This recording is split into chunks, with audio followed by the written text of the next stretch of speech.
أعوذ بالله من الشيطان الرجيم. بسم الله الرحمن الرحيم. يا أيها المزمل قم الليل إلا قليلا نصفه أو انقص منه قليلا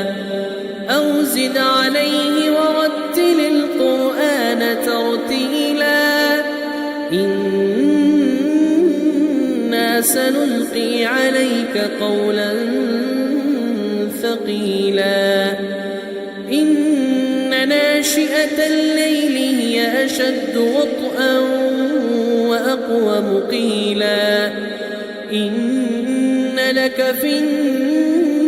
النهار سبحا طويلا واذكر اسم ربك وتبتل إليه تبتيلا رب المشرق والمغرب لا إله إلا هو فاتخذه وكيلا واصبر على ما يقولون واهجرهم هجرا جميلا وذرني والمكذبين أولي النعمة ومهلهم قليلا إن لدينا أنكالا وجحيما وطعاما ذا غصة وعذابا أليما يوم ترجف الأرض والجبال وكانت الجبال كثيبا مهيلا إنا أرسلنا إليكم رسولا شاهدا عليكم كما أرسلنا إلى فرعون رسولا فعصى فرعون الرسول فأخذناه أخذا وبيلا فكيف تتقون إن كفرتم يوما يجعل الولدان شيبا السماء منفطر به كان وعده مفعولا إن هذه تذكرة فمن شاء اتخذ إلى ربه سبيلا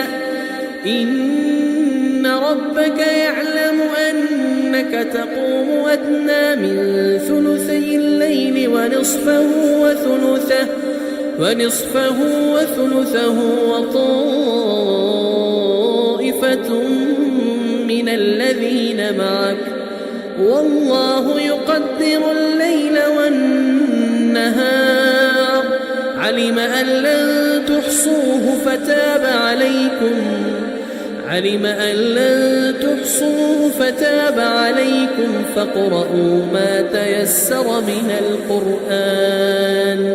علم أن سيكون منكم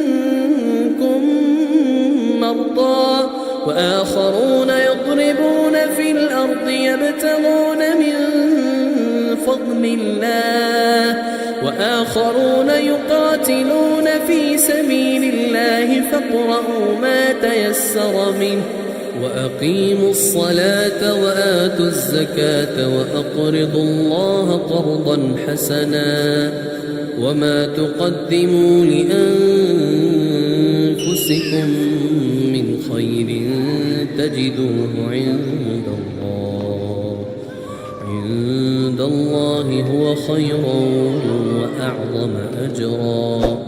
واستغفروا الله